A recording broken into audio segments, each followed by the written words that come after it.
with this phone and the app. Probably a good 30 minutes now. But I'm hard-headed. I finally got it, or I stuck with it to make it happen. Right now I'm eating some super hot Cheetos. They have some bite. Eat them with some bean dip.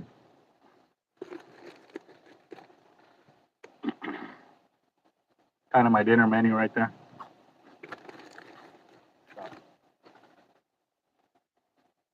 We'll see. Laura, what's up? How you doing?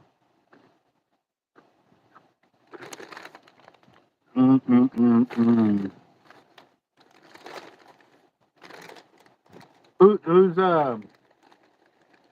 what Jacob?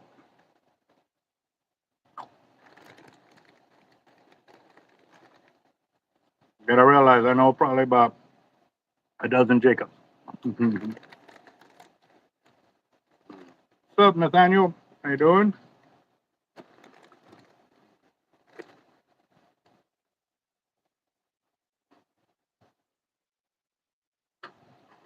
Waiting for a few more of y'all to get on and see what's up. Oh, I ain't even gonna.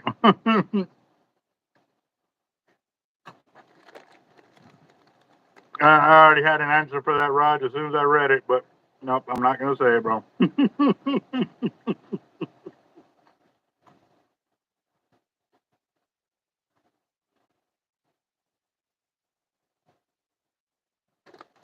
Oh, okay, that Jacob. Roger that, boss. Well, I'm glad you're on the channel. Today is our Tuesday fire drawing night, but I'm waiting for a few more people to get on here. Then we'll we'll kick it off.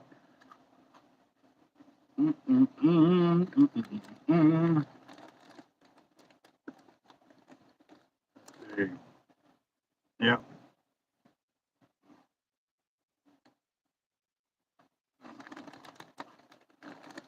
Still working it, guys. Still working it. So, when we get to about 15 or 20 is when I'll start talking about what happened up north. But these are pretty hot chips. Like, I'm sweating. I don't know if y'all can see it, but I'm getting there. So, raise the fan just a little bit higher. Roger, you still working the night shift, boss?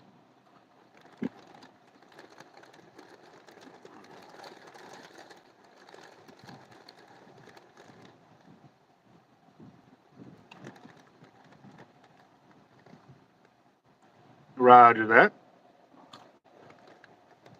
Curtis, what's up, boss? How's it going out there?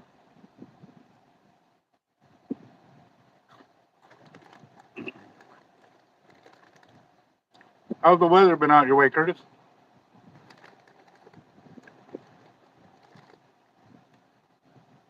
Let's see what we got here. Hard life. Hello? No, we're completely sold out now, boss. The what? I've got carp that guys have been using to catch shark. Because it's real oily. All right, boss. Yeah. I really didn't think I'd be saying that, but we are out of Kauno Stingray.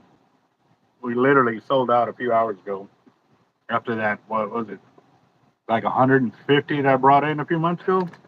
It took a minute. Not bad. Hot as all. Yeah. Well, I don't know if y'all kind of saw, but I went live from Sun Saba this weekend. And I thought I was going to be able to record more footage. And it was so hot out there that as soon as I got the camera going for the live, I think I was only live for like 7 minutes and the phone overheated and turned off. Yeah, it was hot. It was hot, and in the area we were at, there was no wind at all, too. So it was humid. It was hot. It was yeah. So I definitely got to give my hat off to all those guys that are out there volunteering. It's it's crazy. It is. It's the amount of love and support is awesome to see it going out there and stuff. But again, there's a lot of help in those smaller towns surrounding, Kerrville and Hunt and all of that that aren't getting any kind of support right now. They've gotten some. Don't get me wrong, they've gotten some, but now they're starting to try the rebuild and stuff like that. So, um, yeah, they're just don't forget, guys. It's gonna be months and months of a lot of work and everybody helping out to make sure people can get back on track as quickly as they can. Uh, so, just a heads up on that, guys. I've got video footage of us delivering everything. Y'all were kind of getting little tidbits of that and stuff like that because I was recording with my main camera, and on my second one I was doing video shorts and stuff like that. So y'all were getting little bits and pieces of everything that's going on. But I've got two main videos coming out. One of them, well, I don't know if it hit today. I don't remember. I know I got an edited footage. I got one video out there where we interviewed one of the uh, ladies who's kind of helping out with, getting support and stuff like that. So we did that, but I also was showing the people in line for the hamburgers and stuff like that. That's only one of probably two other videos I still got to put out there, guys. The other ones is because we did all the downloading of all the gear, so I recorded all of that as well. Um, we drove through the town, and some of the outskirts and showing you the damage that was out there and through the houses and stuff. But you're also going to see the warehouse where they have all the materials, or should I say, no materials to start rebuilding. So that's why it's important for us to continue to do some. So actually, I'm holding that ship there for a long time. We're going to start another fundraiser, guys.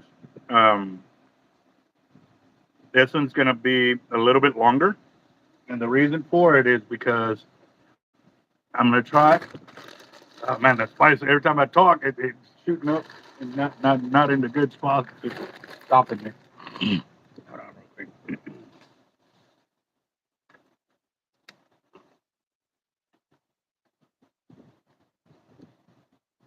All right. So what I want to do when I go back out there is I want to take nothing but building materials.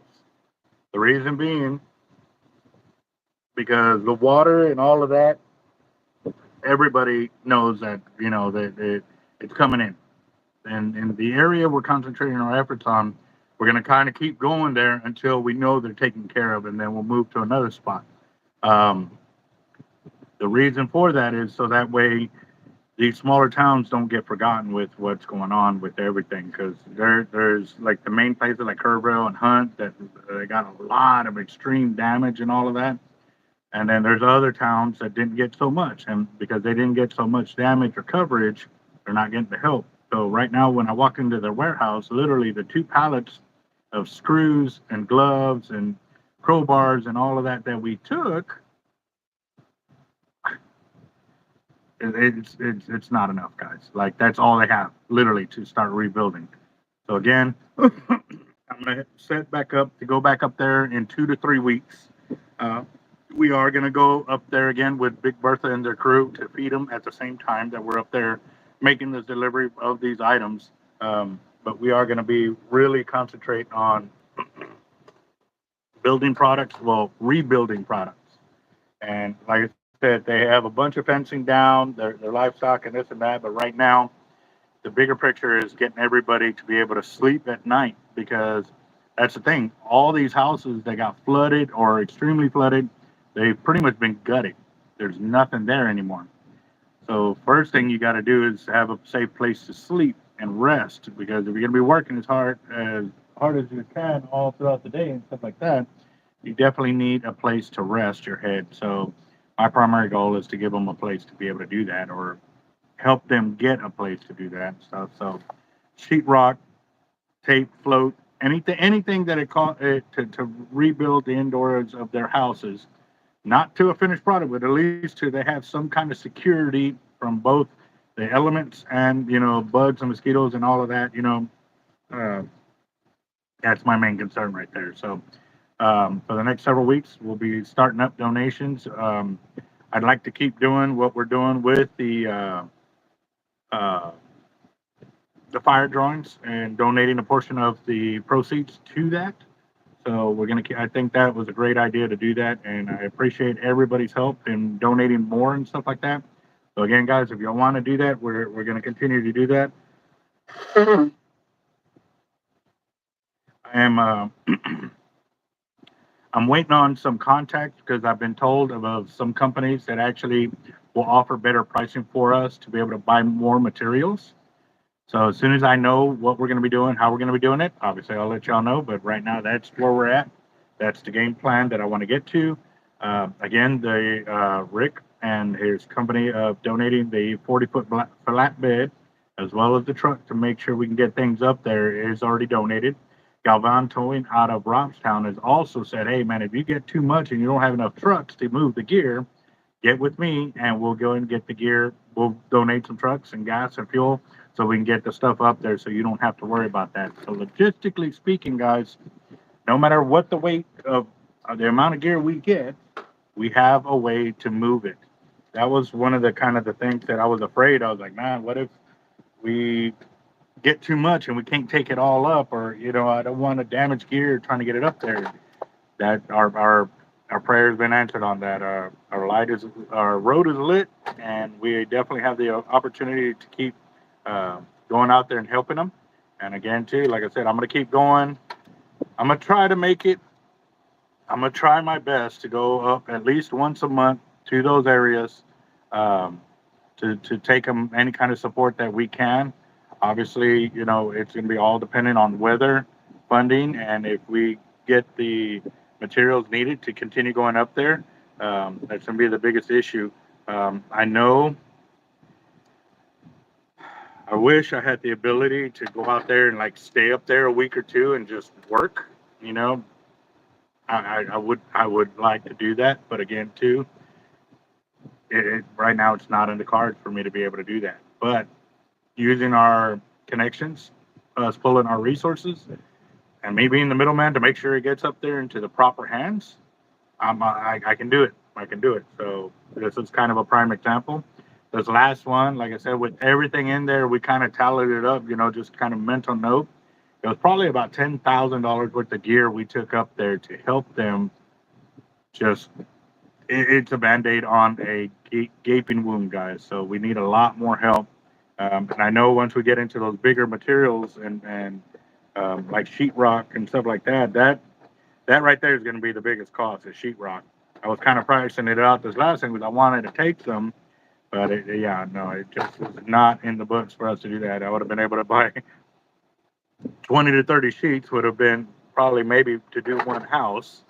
But, by getting the screws the way I did, I was able to make the money last. So, yeah. Now, uh, I did speak on public comment earlier for the desal plants that they are, man, this is crazy. So, um, learning more of what's been going on in the Inner Harbor with Corpus Christi, here at the Corpus Christi ship channel and all of that. We're learning that there's forever chemicals in there, in the current water right there. Now they want to pull this water out of there and say it's drinkable and this and that, and it has forever chemicals in it. So, what do you think is going to happen as soon as they suck up those forever chemicals into that machinery to get fresh water out of it? It's basically going to pollute the whole system. And then what do? How do you clean forever chemicals out of machinery and stuff? Probably don't. You probably have to replace it all. So this is a huge, oh my, this is going to be a huge festering wound that will never heal. It never will. So I kind of spoke my mind today at the desal or for the hearing. I wasn't able to show up in person, but I was able to speak through my phone and stuff like that. I thought I had the the camera going, but I guess it didn't go or whatever. But guys that were out there, you know, text me. They're like, man, those are some good points and stuff like that. So see how it goes. Again, you know, right now they're not putting it up for vote with the city. Like the city council are taking upon themselves to vote for these items. And right now we are outnumbered with too many people on the board that are for it over the amount of people that are against it. So that's why they keep pushing it forward. And this is something that's going to destroy our city financially. Because the biggest point I can put out there real quick, besides the one I just talked about, that's going to be the other thing. Those chemicals are already in the water, and they start sucking it up or whatever. They've already contaminated all the water. Anything they've already sucked in there, it's already contaminated. How much is it going to cost to refix all of that? And then they're prolonged, and more than likely, these companies will hold us to the fire like the city is holding that company with Bob Hall Pier to the fire, talking about $10,000 a day for a fishing pier. $10,000 a day in late fees for not having the pier up and running when they say it's going to be for a fishing pier. I keep repeating that because now think of a multi-billion-dollar operation that's probably used to making 20, 30, 50, 100 million dollars a day of their company functioning, and it can't function every day. So how much are they truly going to sue us for each day that they're not in business? Most would say they're going to sue us for the amount of losses they sustained for each day that they were not in there, and then some, because obviously, you know, it goes hand in hand with like, well, because we couldn't pay this or pay this, we lost this and this and this. So it becomes exponential growth in the amount of money that will be sued for. And financially, it's going to bankrupt the city in no time. So again, us paying for it is just asking to truly destroy what the city has right now. It would destroy the bay. It would destroy us financially speaking. I mean, this city would then be owned by those multi-billion-dollar corporations rather than the city members itself and community members. So crazy. How much do you think I could possibly get on my Penn International 80 single speed if I sold it? To be honest, boss, that is a hard one to talk about. Anything serious money, maybe 300. The reason being because I don't know if they're still making parts for that reel. I would have to get with my reel guy and find out if they even make parts for it. Because if they already discontinued making parts for that reel, well, then you're really not going to get any parts for it, which is really going to hurt the cost of the value it is. What's up, Hurtin? All right, guys. So there's 17 of y'all on here, and I've been just kind of chit-chatting about what's been going on today while I'm cleaning up my weights. The fire drawing already has 2 entries right now because they won their spots on the last fire drawing, and that is Toby and Voodoo. Toby's got a $20 spot, and Voodoo's got a $20 spot. So we'll see what's up. Should I post it for 400 and see what happens? 400 would be a decent one, especially if you're trying to get like 250 or 300. At minimum, I would post it for that. You know what I mean? To try to get what you want. But again, too, like that, I would talk to tackle shops to find out which ones actually work. Like I said, we work on it, but I'd have to get with my real guy to find out. I can't honestly answer off the top of my head which companies these companies are still supplying parts for. A lot of them have discontinued parts for a bunch of reels that are out there. So just a heads up on that. And I don't want to lose that. But yeah, so Voodoo and Toby are the first 2 on tonight's fire drawing. It is 9:14, so we'll give it about 45 minutes. I know this Others have paid through Zelle, such as Dusty, the first one that popped up.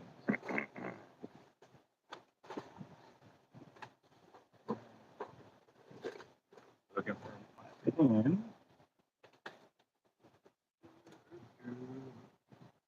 What I do with it? Roger buying in. Ooh, what's that pen?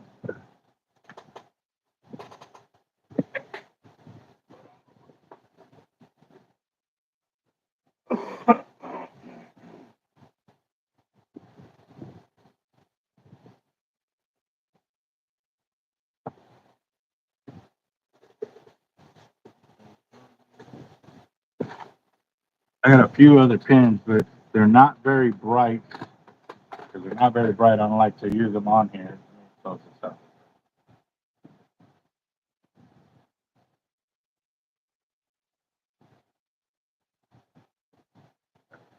Get the channel up and running over here. Give me a second.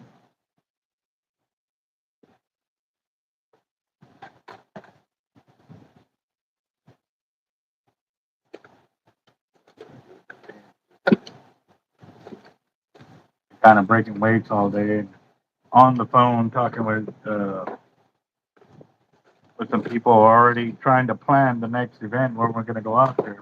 I was supposed to meet with Pete today, but I'm pretty sure he needed a day or two of rest because, man, that heat out there around that pit all day, those guys are phenomenal. They, you know, no matter how bad it got throughout the day, they treated everybody with respect and just trying to help out and just be understanding to their situation and stuff like that. So it was pretty good. It was really good, guys.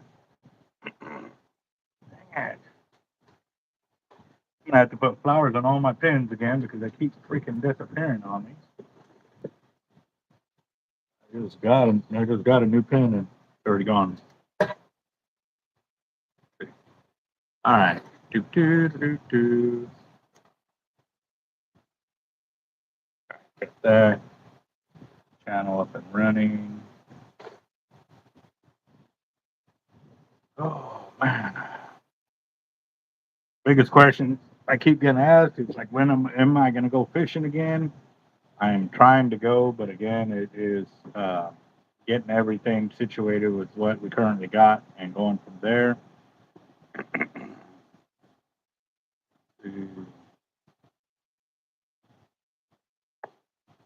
And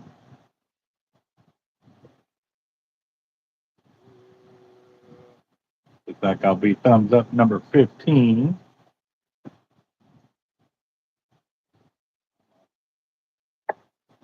And all right, so we got Roger Garza in there for 20. 20, and then Shark Strong Florida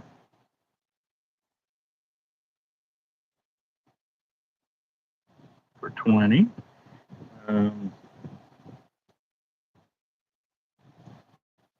Okay, YouTube. There you go, another 10 for Shark Strong. 10, right to that. Okay, we got Dusty Arrington for 30. Got that. And he's the only one so far through that. And again, guys, with everything that I had going on last week, I really had no time to go through the fire drawing winnings, but this week should be a little bit slower. But I literally just got a block of lead delivered to us about 45 minutes to an hour ago. And so I was having to deal with that. That block should have been here 2 weeks ago.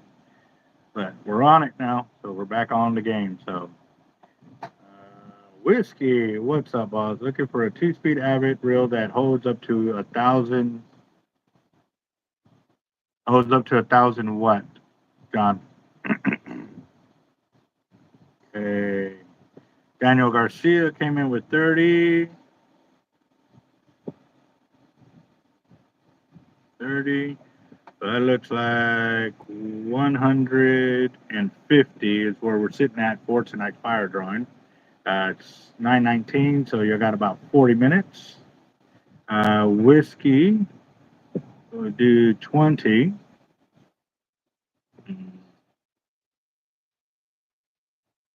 We will be doing, since we got a little bit longer to gather materials, but it's going to be more costly. I wanted to go down to 15% of the total from the fire drawings to be donated that way. But again, too, I want to make sure that they keep growing big. So, how about we'll split it? We'll go 20% of the fire drawing winnings will be donated to our fundraising event so we can go back up north with building materials for them to start rebuilding the houses and securing, safety for their community members up there and stuff like that. So, yeah. Um, how big blocks? How big of blocks of lead do you buy? Well, the biggest one that I have purchased was 11,000 pounds. If I can get them in 6 to 10,000 pound blocks, I'm all for it. Like we have a way to break them down. So, load up with Mike. What's up, boss? How you doing? Let's see, real quick.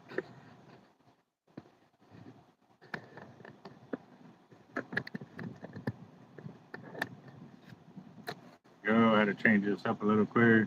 John Lewis, Wahoo Candy, Shock Leader. Am I going to use some of this 50 test, solid core braids? Can you please tell me what I do not know? Okay. Jaw Lures, Wahoo Candy, and Shock Leader.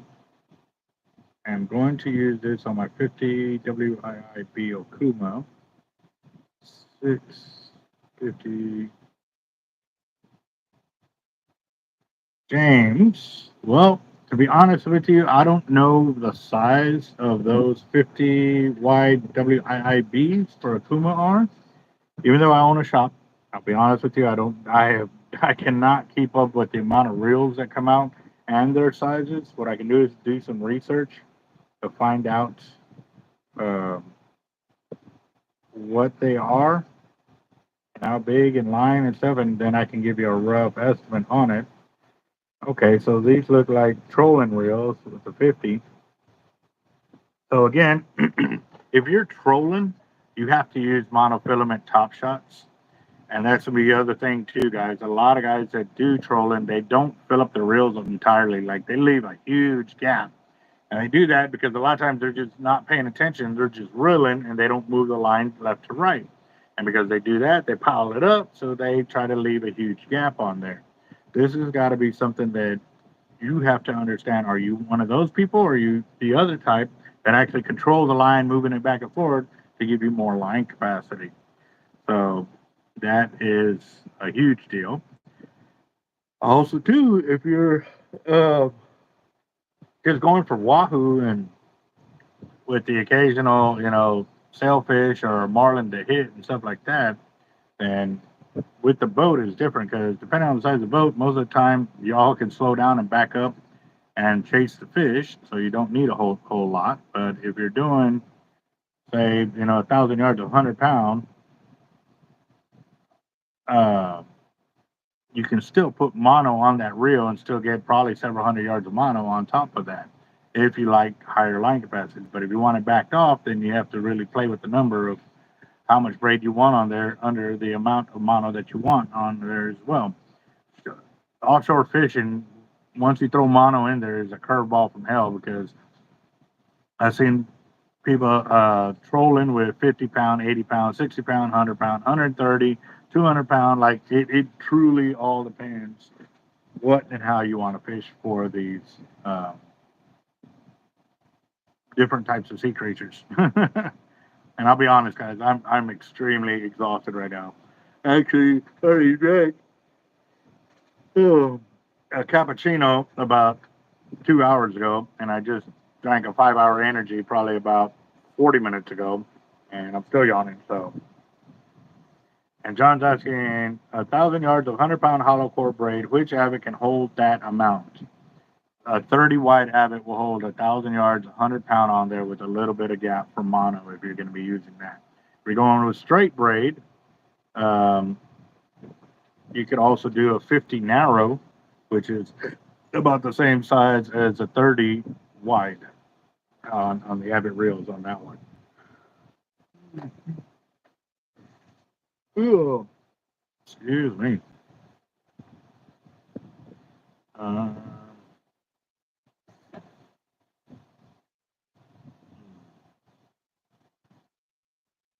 What's up, Charles? How you doing? All right, guys, we're at 51. We're at $170 as of right now for tonight's fire drawing. We're at $170. And we got about 35 more minutes for tonight's fire drawing. 15 or 20% of the winnings will be donated to help us go back up north and take building materials so that way they could start rebuilding their houses and stuff, or at least the interior, start fixing the interiors for them and stuff like that. You'll see in the videos a lot of those times when we pass through those houses, they're completely gutted. Like there's no furniture, it's just bare walls and or gutted bottoms where they have pulled the sheetrock off the bottom and the insulation. So that would be other things that we'll need is insulation as well. So Chris Schultz, what's up, boss? How you doing? And yeah, I'm still trimming weights over here. We still got a couple more trays over there. I wasn't able to get on it as much as I wanted to earlier. I was kind of trying to catch up with all the other things that I had going and stuff like that.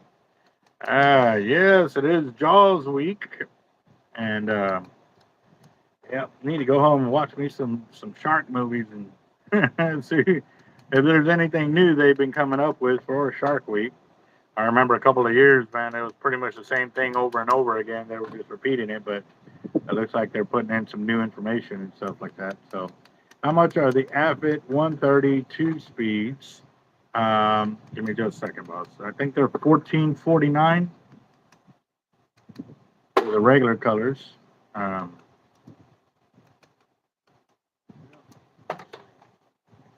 Second, I could check that real quick.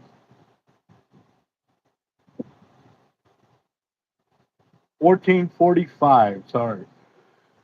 They are $1,445 for the Avet 130 T-Rex 2-speeds. Oh, we got Chris Schultz. And then Henry. 20. And then Henry. 20. That'll put us at $210 right there. Nice. And we got 32 minutes remaining for tonight's fire drawing. Yeah, there's our mold for the 3-ounce pyramids right there. So, oh, Daniel won the you won the 80 wide from Sharkotic. That's awesome, man. I wanted to get in on it, but I was just so swamped with trying to get everything for this, with making calls and reaching out to people and just networking as much as I could, and still trying to get the orders out that we needed to be able to hit before I could take off. Kruger says we got Zell incoming. Awesome. I'll check that here in just a minute.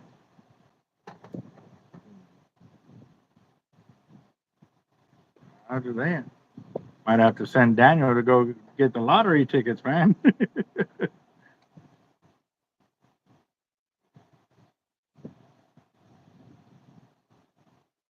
Man.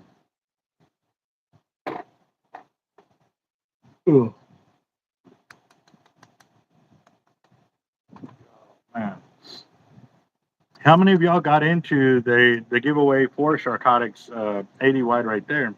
I know he's going to do another reel here pretty soon too, because I've been seeing on there he went to that MMA fight, and man, he was coming out on their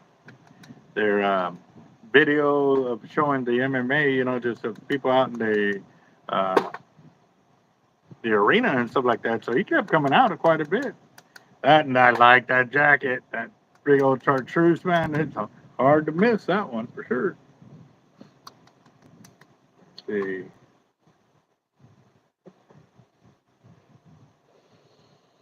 Oh. All right, so Kruger, 30 came in, 2 for him and 1 for Mechanic Lady. Roger that.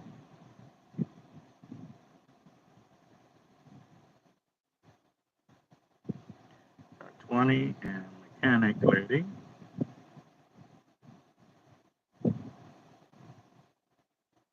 And so that put us at 210, 220, 240. We're at 240 right there.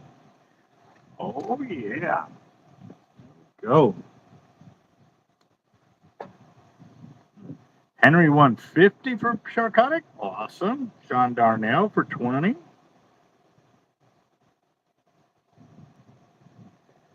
That puts us at 260.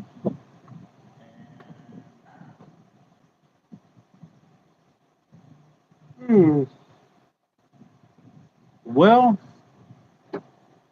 let's go. Let's go check out the counter. I don't know just yet if we can go over there with Bobby the Bobber today.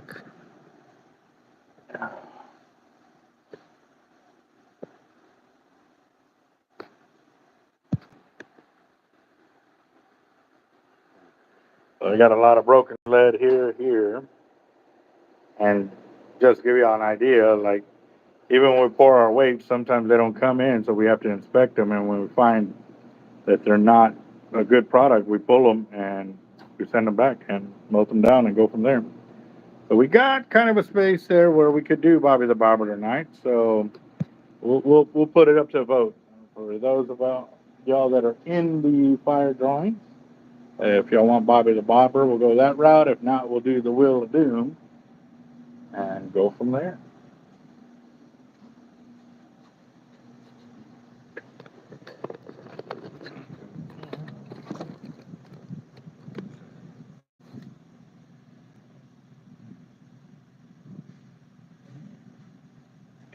What's up, Chris Schultz? How you doing? And hold on.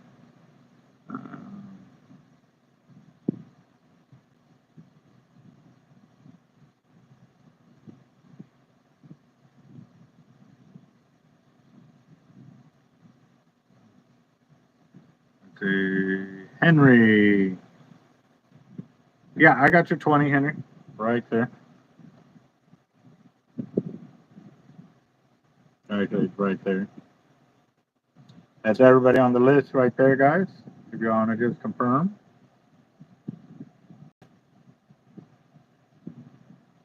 Ooh. Oh, hurting. Okay, yeah, from the last one. Is that what you're saying?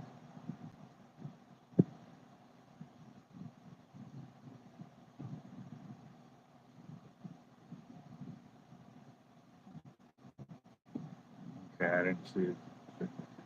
I don't know. I was looking up and I saw your comment on there and stuff like that, saying that you were in the drawing. Come on.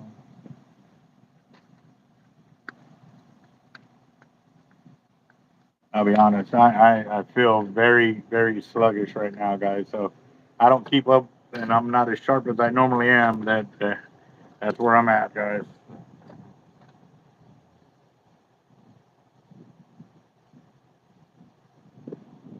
Well, okay, so for Shark Strong Boss, I do it that way because that's what the avatar name where the funding came through, and it's easier for me to verify who you are because it came through that one. Now, if the funding would have came under the name for Jacob Carter, then I would put Jacob Carter. As you'll notice, everybody in here, it's under the avatar name that the funds actually came through. So it just makes it easier for me to confirm who the winners are. So that's why we do it that way. Again, too, kind of new to the channel, so I haven't gotten to like I remember who you are, but it's going to take a lot more for me to remember who you really are after a while, because you'll see how many people are actually proactive on our channel and stuff like that. So, but I'm glad you're here, boss. And were you able to make it out fishing that other day or no? Let's see. Andy, what's up? Yeah, I was just saying I was in Rogers drawing when you asked. Oh, yes. Yeah. Telling you guys, I'm a little sluggish right now, guys. A little bit sluggish, so. But I'm doing it. So.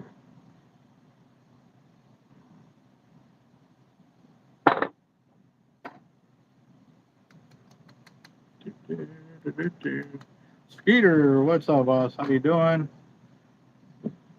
Oh man. So, uh,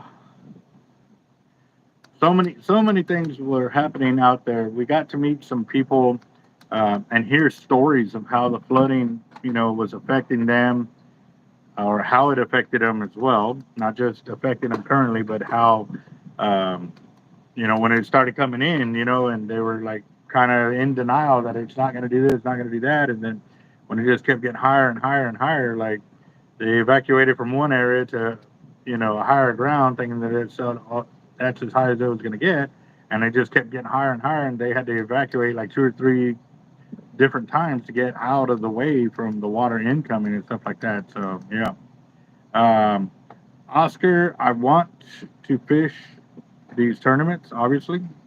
That's the whole reason why I got a truck, but I just got to start making sure, one, that they don't have the verbiage in there, because I know one of the tournaments that I used to fish, um, and I've actually placed in it too.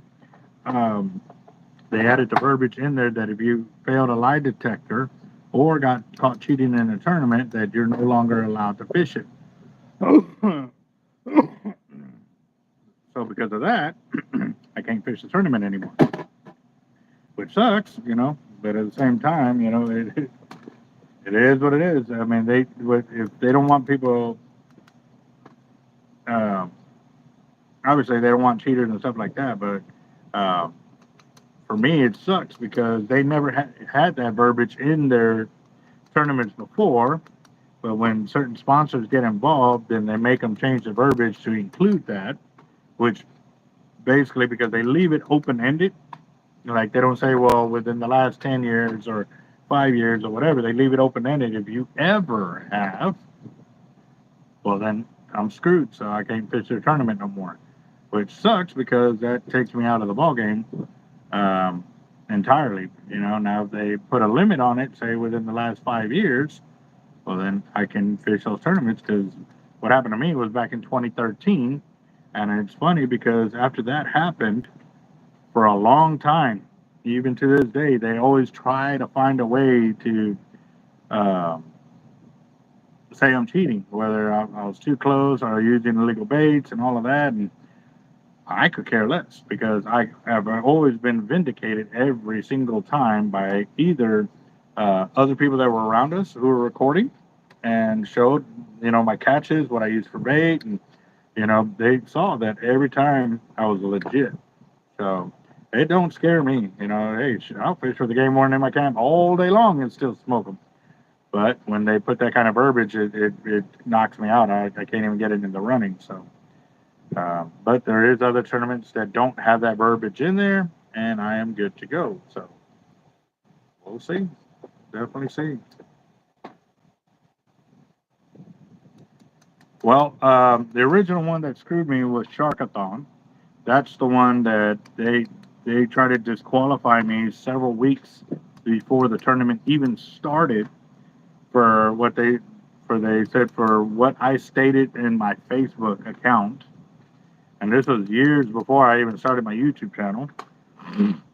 And I didn't know that they were directing new rules and regs toward me until I was in a team meeting with my teammates, and I'd asked them if they had seen the new rules about, unsportsmanlike conduct before, after, or during the tournament. They're like, what new rules? And I was like, y'all didn't get an email.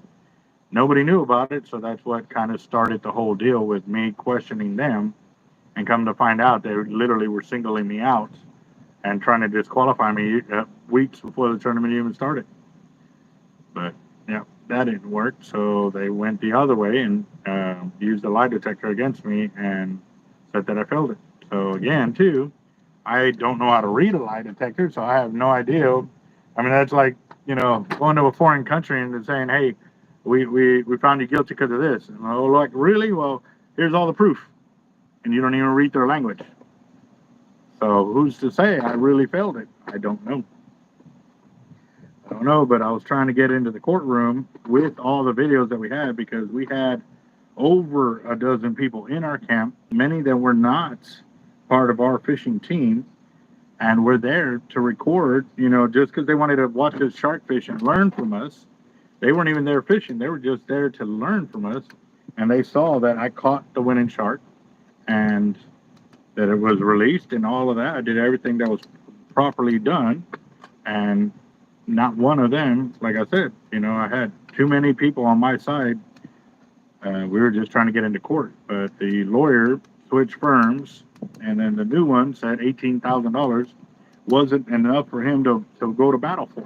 Because at that time, all I was just trying to do was be made right. Like, give me the proper winnings, the proper accolades for winning the tournament. And I was cool with that. Like, I wasn't trying to hurt the tournament anymore. But now I've since then found out a lot more information as to they knew who I was at the time of signing in. So they were actually denying me the ability to get into the tournament even before I found out they were trying to disqualify me. Pretty crazy. Joe G for 50. Nice. All right, that'll put us at 260, $310. That will put us at $310. And we have 19 minutes, guys. 19 more minutes. Something came in through Zelle. Uber for 20. Uber hot glass.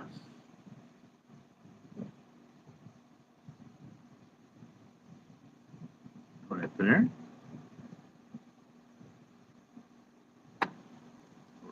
Roger that. Awesome, awesome.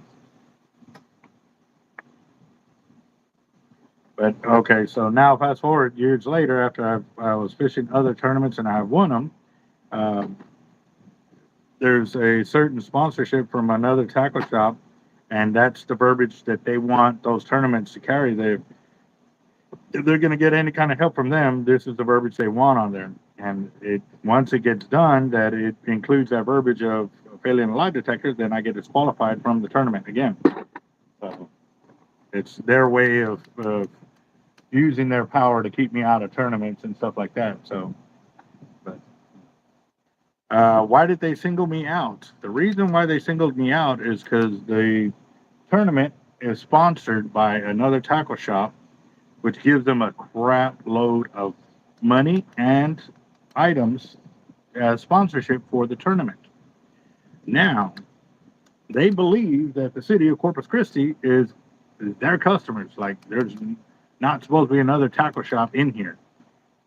They don't like the fact that there's competition of another tackle shop, which I don't see them as my competition. I love the city of Corpus Christi. I love all my customers that are here, but I don't see this as just where I want to be. Like, I want to be on the East Coast. I want to be on the West Coast. I want to be overseas. I want to have customers from all over the world. So again, like, there's plenty of money to be made.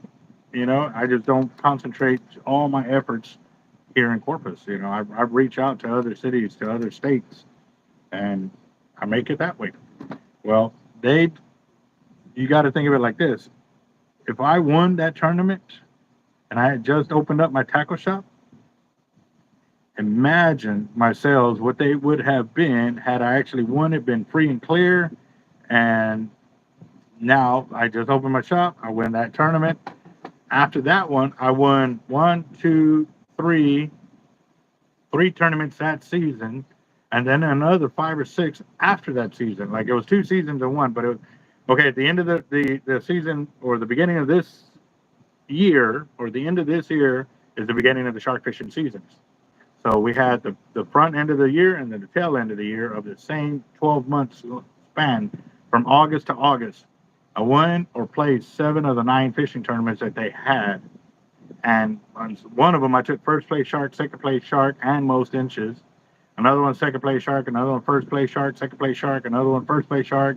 Another one, first place shark, first place redfish. Like, I was winning like that. And also, too, with my tournament partner that we were in it, it was times when I took first, he took second, then we took most inches. Or he took first, I took second, took most inches. Like, we were just dominating the whole scene. But the biggest one was the Sharkathon one, and that one was the one that set the precedence for all those other tournaments or people in those tournaments who hated me to say, "Oh, he's a cheater. He shouldn't even be in these tournaments." And they found every which way to try to complain against me to get me disqualified from all those other tournaments. One of them said that I was fishing too close to the jetties. I was like, "Oh, okay. Well, if that's the case, on this picture where it shows the shark, you can see the huge jetty. It's a huge jetty, but it looked like that little bitty. Like you could see it, but it was so little in the picture. I was like, obviously, if you're within 50 feet of a jetty, you'll be able to see the rocks and everything clearly. It was just a line that you knew that's the jetty. We were over several miles away, but they were trying to use that to disqualify us. Well, that didn't work. So then what they did next is they docked my catch 18 inches, saying that I improperly measured or that the picture they used was this one, not this one. So they docked my catch 18 inches. And then the guy that they were waiting for that was supposed to have a big shark came in, and I still beat him by 18 inches. So it was crazy. Like, that was one. Another one, they called up to the tournament director and told him that I was using illegal baits to fish. Because my first bait that I ran out, I ended up catching an 8'6" lemon shark, or 8'5.5", 8'5.5". And so they were trying to get me disqualified by reporting me in, saying I was using illegal baits. So the first call, cool. Second call, he called the game warden. And third call, I think he said he got called multiple times from multiple different people saying that they heard or they knew I was using illegal baits. Well, we caught the shark, this and that, made it through the night. The tide started coming up that morning, like literally we were almost out of beach. So I told Damon, I said, "Hey man, I know we got like 5 or 6 hours still to fish, but you got a big shark, I got a big shark. Like, let's go and get in line and get to weigh in, and we'll just chill out. Like, I mean, it's the best opportunity for us." So we got in line to catch the ferry back to the check-in point, and that's when I got the call. I had no idea of what was transpiring. But the tournament director asked for our location, and I told him where we were at, and he goes, "Well, the game wardens need to talk to you." And I was like, "Okay, well, they can find us in line." I said, "Because I'm not getting out of line, because the line was already huge. It took us already like over an hour to get to the position where we were at." And I was like, "Well, what do they need to talk about?" And they go, "Well, some people, multiple calls came in saying that you were using illegal bait." I said, "Well, they can come and question me all they want. We have video recordings of us rigging our baits, sending them out, and when we caught our sharks, us removing the bait out of their mouth, because it was still hanging on the hook." So he goes, "Okay, well, I'll let them know." And then we get a call like 30 minutes later, and he goes, "Well, it comes out that the game wardens already found out where you were fishing at, and you've already been vindicated." I was like, "Well, how was that? They haven't even talked to us." And I go, "Well, the guys that were to your north camp and south camp were questioned by the game wardens, and they showed the camera footage of you pulling in your shark and removing the cows and showing it to the camera." so it proved that your catches were legit. And I was like, "Oh, I wasn't worried, He was like, "Well, I'm sorry." And I was like, "Don't apologize, bro, because at the end of the day, you protect the tournament," because he was doing the tournament to help the Ronald McDonald House with funding, from the tournament. He would cut him a check and help the Ronald McDonald House. I was like, "Dude, what you're doing is more important than us fishing. Like, you're doing a great thing and stuff like that." I said, "Protect it." I said, "I'm glad you called him." I said, "Because now there ain't no way anybody in the crowd can say, 'Oh, well, he's a cheater.'" Nope, game warden's already checked him. He was legit the whole time. So I was happy. That actually made me happy that the game would win out there instead of me having to defend myself at the weigh-in, with all the pictures. I'd rather have them do it because then there's no ifs, ands, or buts about it because obviously I'm not from that area. I don't know anybody other than a few of the fishermen out there for them to say, oh, well, he's probably friends with the game wardens. That's why, there was nothing they could say that could hurt me at that time. So once we found that out, we heard that a lot of the guys that were reporting me in didn't even show up to base. They didn't even show up to base camp because they knew their sharks weren't going to beat our sharks and stuff like that. So, yeah, it is. It's crazy. It's crazy the soap opera life that we have as shark fishermen fishing tournaments here, but you also see it in big black drum fishing, the alligator gar tournaments and stuff like that. There's a lot of real cheating that goes on out there and stuff like that. And I'm the one who's been legit the whole time, and I'm the one who's been cheated out of it. So that sucks. But I'll keep trucking along. I'll keep fishing, even if I can't fish another tournament. I'm still going to keep shark fishing because that's what I love to do. I love catching big sharks and kayaking and all of that. So we are in the process of trying to get another shark rack built, and we will definitely go from there. So yeah, well, for us, all the tournaments that we fish are all strictly catch and release only. So we have to ensure that they release too. That's another thing. If the shark dies and they can confirm that it was your shark, then you get disqualified. So that was another thing too. Like when we would catch our sharks, we wouldn't tell anybody what the sizes were because if they heard that we caught a big shark, they would call in and say, "Hey, we found their shark dead over here on this beach." And they're like, "Well, what's the size?" So they can confirm the size, and then they would have to prove it was your shark. But if it was the exact size that you already reported in, then they would have to go out there and verify it through pictures and all of that. But yeah, a lot of times they wouldn't go through with the extra effort like that to confirm which sharks made it and which ones didn't to disqualify you out of those tournaments and stuff. So yeah, pretty crazy. Pretty crazy. All right, guys, we've got 9 more minutes for tonight's fire drawing. We're at $330 as of right now. $330. And the last one to get in was Uber. I'm going to go ahead and check Zelle real quick.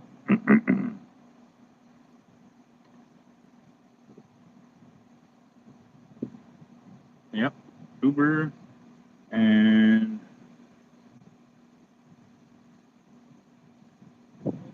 dang, 165 bluefin tuna. Nice. What did I do with my pin? There it is. Controlled expansion. What's up? Controlled expansion. Got 10. There you go. Controlled expansion. All right, guys. So here in a few minutes, I'm going to clean up these weights off this stem that I already was cleaning. Are we going to be doing the Bobby the Bobber or the Wheel of Doom? And the only votes that count are from the guys that are actually in the drawing. So what do y'all want to do, guys? Bobby the Bobber or the Wheel of Doom? I don't know. I haven't seen Jacob on the chat at all. Normally, I wait to see him on there, and if he's available, I'll send him a link and stuff like that. But it's been pretty crazy. So yeah.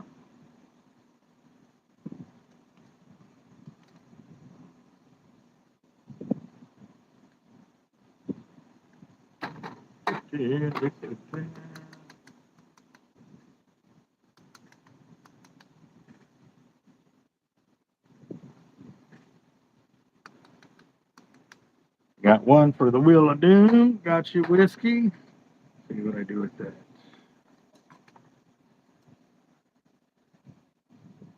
Whiskey says wheel. Got that. Shark says wheel. Got it.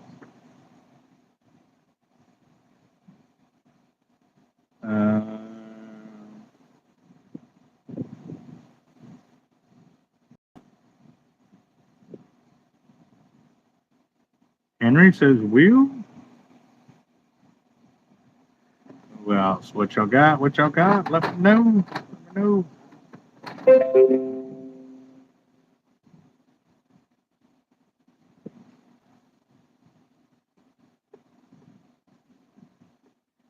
Yeah. Well, if you already voted once, guys, you don't have to keep re-voting. I got it. I'm writing it down here so that way we can get through this. But yeah, it'll be the majority will win. Right now, the only thing I'm seeing is Will. Daniel Garcia says Will. Henry says Will. Will and Henry got that.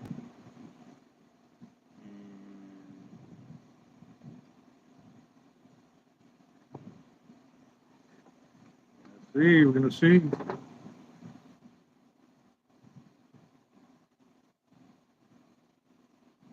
Oh, and just a little just mental note kind of deal. Um, the town we were in didn't have any human casualties, which is a blessing. However, they did lose cattle and stuff like that. The one field that we're in had a cow, a dead cow, a carcass in the fence still stuck there. And then obviously, and dead animals like that, especially large ones like that, the stink gets up into the sky, in that area. Like you can smell it a good ways away. And, it hit me, to think of all those that are right now out there searching for the remains of those who are still lost. Um, and even when I got home, 12 hours later after leaving that area, I could still smell that dead cow. And, my thoughts and prayers are for those that are out there searching those areas and having to smell the smell of death and all of that, whether it be human or animal. It's just, it'll stay with you. And like people are just looking at me like, the one I told some people that that I still smell that, and they kind of chuckled a little bit, but inside me it wasn't meant to be a joke. It was just to kind of just be understanding and appreciative of all those guys that are out there volunteering. Guys, from the bottom of my heart, y'all are true rock stars for sure, to go out there and put forth the work and the effort to bring these families closure. Um, it is amazing. It is above and beyond. And I know a lot of them are vets and first responders and stuff like that. A lot of regular citizens going out there and just giving a helping hand and going, no matter what you're doing, whether you're just bringing supplies up there to guys on the ground or guys in the air, like everybody, all of y'all are rock stars for doing what y'all have done, and even for the guys that are helping with donations, because you know, making a trip out there is just unfeasible. We understand that. For those of y'all that reach into your pocket to give us your hard earned cash is also pretty awesome, guys. It really is. And without those donations, for this, there was no way I could sit there and take 10,000 out of my pocket to go buy all the products and or get all the stuff that we got to be able to take up there. A lot of companies were involved with helping out with a lot more of those donations. Um, so again, too, as soon as I can get that list from them, I would like to. I'm going to do a big thank you to everybody and piece it all together, kind of deal, and just and it's going to be coming throughout the times we keep going back out there, because the guys I went out there with, I mean, it has moved on their hearts to go out and keep doing more. So we will definitely be going out there, guys. So we got two more minutes. So I got Wheel. Okay, so John Darnell, Uber says Wheel 2, and Whiskey says Wheel. Controlled expansion. Anything. 1, 2, 3, 4, 5, 6, 7. It's, yeah, so it looks like we're gonna do the Wheel of Doom. Good, good. Let me clean these last little bits off here because it's gonna give me some space to move this. That tray's probably got 30 something pounds of 2 ounce pyramids. So hurting for sturgeon says 20 from credit.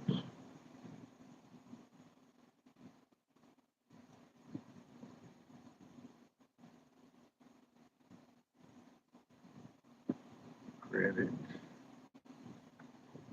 There we go.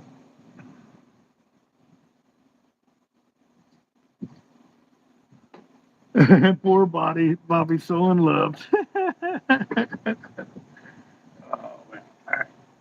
Those are 2-ounce pyramids right there. That's probably about 30 pounds of lead.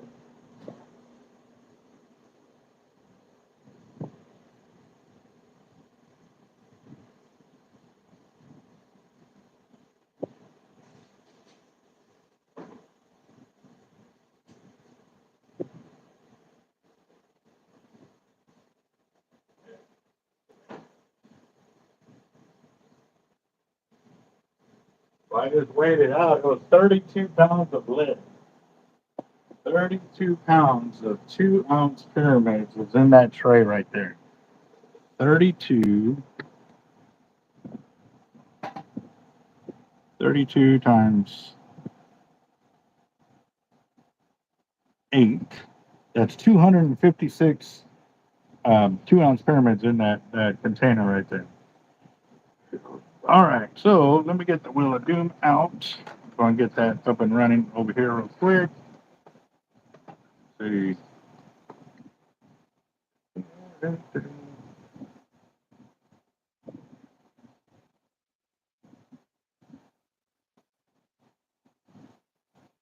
And again, I've seen a lot of posts. I saw that Ozzy passed away today. Crazy, crazy, crazy. That sucks. So, and I know they said the Prince of Darkness and all this and that, but I saw he did a lot of good. So uh, let's see y'all. A lot of people were putting up quotes in the public comments today uh,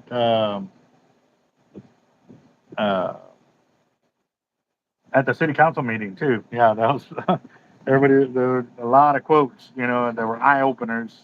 They were really good quotes. So we got Toby. Nope, gotta go uppercase. Toby. Got 2. And Voodoo.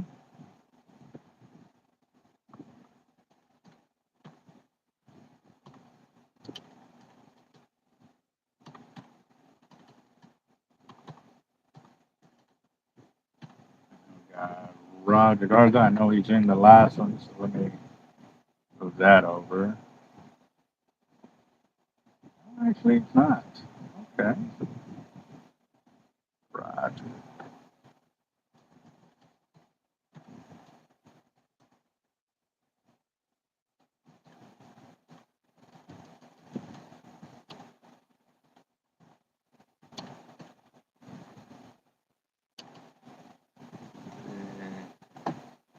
Yeah, Henry, that is very true. The Wheel of Doom is very practical because it's kind of all combined here. I don't have to get up and move around. I can actually do it from here and give an accurate count of what we have for in the drawing, and it double checks me as well. Does make it very, very practical. Yes, sir. Toby Voodoo Roger, Sharp Strong, Florida.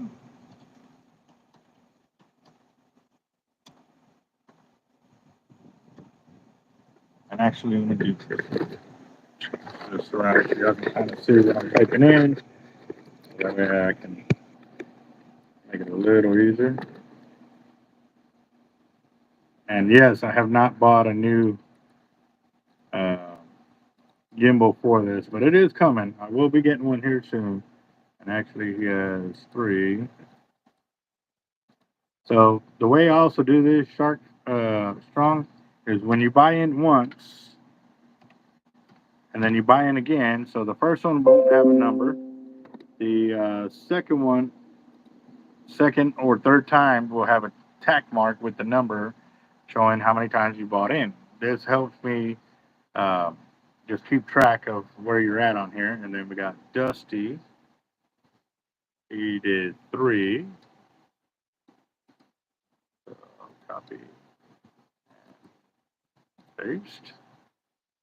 And Whiskey for 2.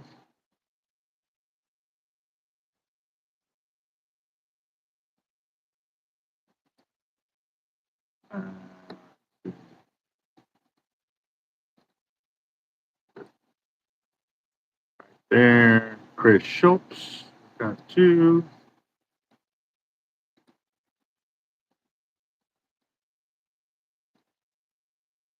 And Henry Sinicetos got in here, so go and type his in. Oh, also Friday, guys. I am unsure if I'm going to do the fire drawing on Friday. I may end up having to postpone it till Saturday because Friday is my 11th year anniversary. So I'm definitely trying to figure out a way to take the wife out to have a good night. So just a heads up on that, guys. If I'm not here on Friday, it's because I'm doing that. 11 years. So, mechanic lady. Nope, not in there. So I can type her in.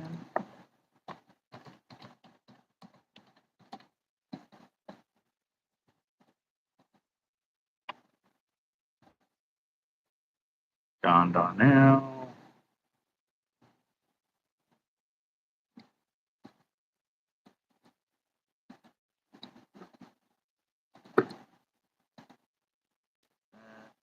Joe G. See him on the bottom.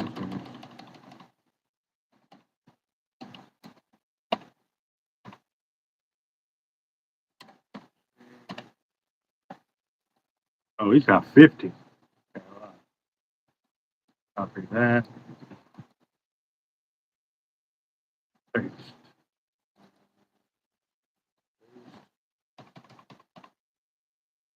And Uber Hot Glass has got 2.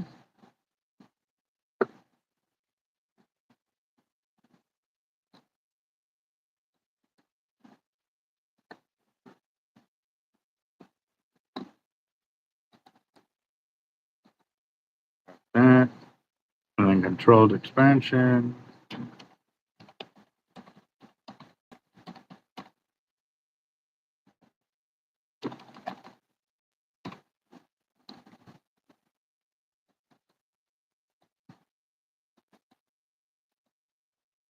There. Curtain for sturgeon. Is there MLS on it? No, it wasn't. Yeah, he was. Okay.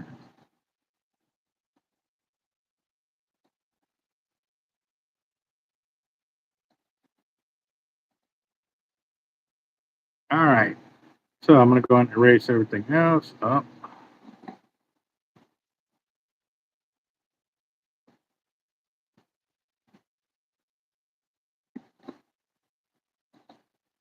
delete. All right. That puts us at $340, which that's not what I got over here. So I'm going to go back through and make sure I got everybody. So I got 2 for Toby, 2 for Voodoo, 2 for Roger. Shark Strong Florida's got 3. Dusty's got 3. Daniel Garcia, I missed him.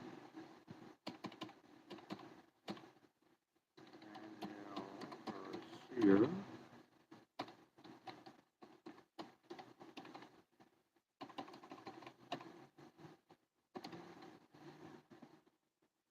Daniel Garcia. And then Whiskey for 2. Chris Schultz for 2. Henry Settles for 2. Kruger for 2. Mechanic Lady. John Darnell for 2. Joe G for 5. Uber for 2. Controlled expansion. There's 1, not 2. And then Hurton. That puts us at 350. Why am I still 10 off? 2, 4, 6, 8, 9, 10, 11, 12, 14, 15, 16, 18, 20, 22, 23, 24, 25, 26, 27, 28, 29, 30, 31, 32, 33, 34, 35. No, it's 35. Okay. I was off on my counting. Right here, I was kind of keeping track, and I was off by 10 points by that point. And so, yeah, no, we're at 350. And what's up, Robert? How you doing?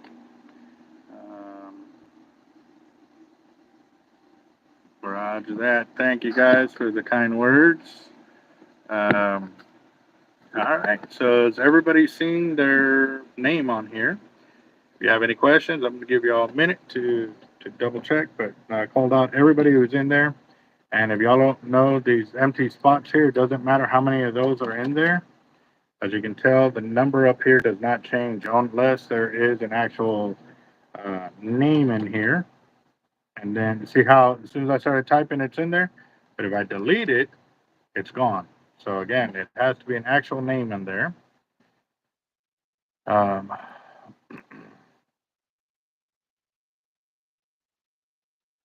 yep. So there we are. All right, guys. I'm gonna give y'all 45 seconds. Let me get some thumbs up, thumbs up. But we're sitting at $350 for tonight's fire drawing, and getting it. We're getting it. Remember, 20% of tonight's winnings will be held back for or donated to the our Green Cross, so that way we can go back in a few weeks to take house building materials or remodeling materials, so they can start actually creating some uh, safety measures right there for everybody. And Ray, after the live is ended, you can call the shop. I'll be here for a little while longer while I finish cleaning up these weights. But yeah, so we're at 350. Everybody good to go? Everybody good to go? All right. Good luck, everybody. All right. So that's what the Wheel of Doom looks like tonight. I don't have a lot of space here. I got a lot of weight sitting here. Literally. Each one of those has probably 20 something pounds of weight per pan. And yes, shuffle, shuffle, shuffle, shuffle. This thing is annoying me. All right, so shuffling 2, 4, 6, 8, 10, 12, 14, 16, 17 times. Counted 17 names on there. And yes, even if you bought in twice, it counts as one. So 17. Here we go. Good luck, everybody. 1, 2, 3, 4, 5, 6, 7, 8, 9, 10, 11, 12, 13, 14, 15, 16, 17. All right, all right, all right. There we go, guys. Good luck.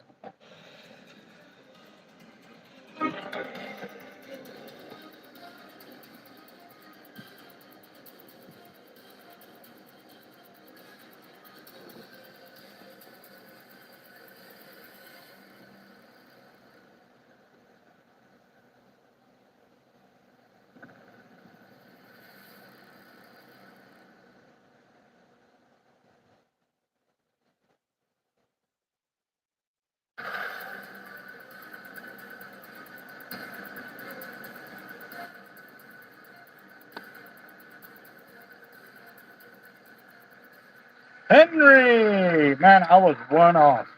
Literally, when I saw the whiskey war up here, when it slowed down, I was like, whiskey. I was off by one. But Henry Senior said I was one today, and it's 350 is the total of the deal minus 50 or 20, which will be, let me do the math real quick. Congratulations, Henry, on that one. You got a win. Awesome.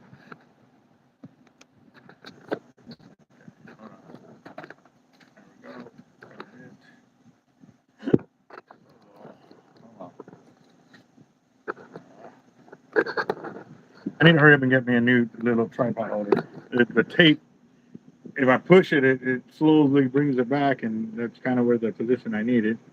So clear 350 times 0.2, 70.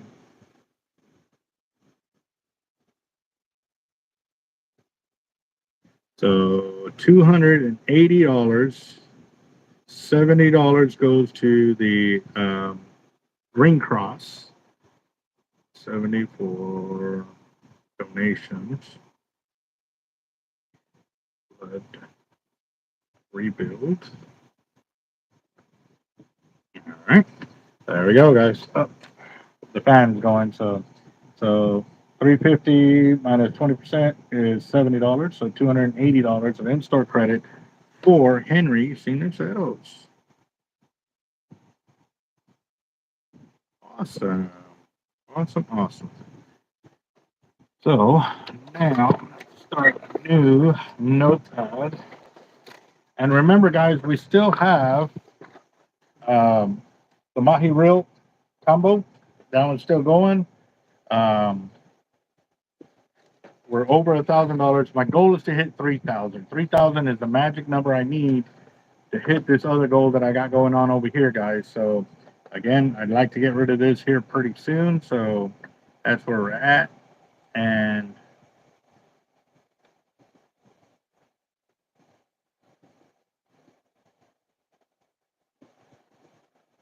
cash out was 7, 18, 20, 25. All right, so I'm starting a new flood victim deal. This is the one we just did, and we cashed out on Friday. I'll start a new one. Start from scratch.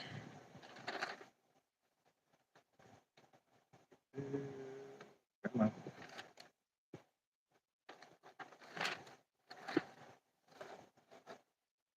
I'm gonna name it Flood Rebuild. Green Cross. And 70 by Henry Siniceros.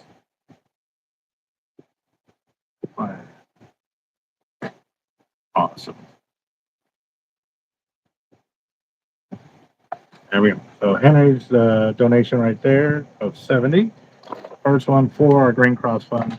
Again, guys, I'm going to strictly concentrate on just remodeling materials.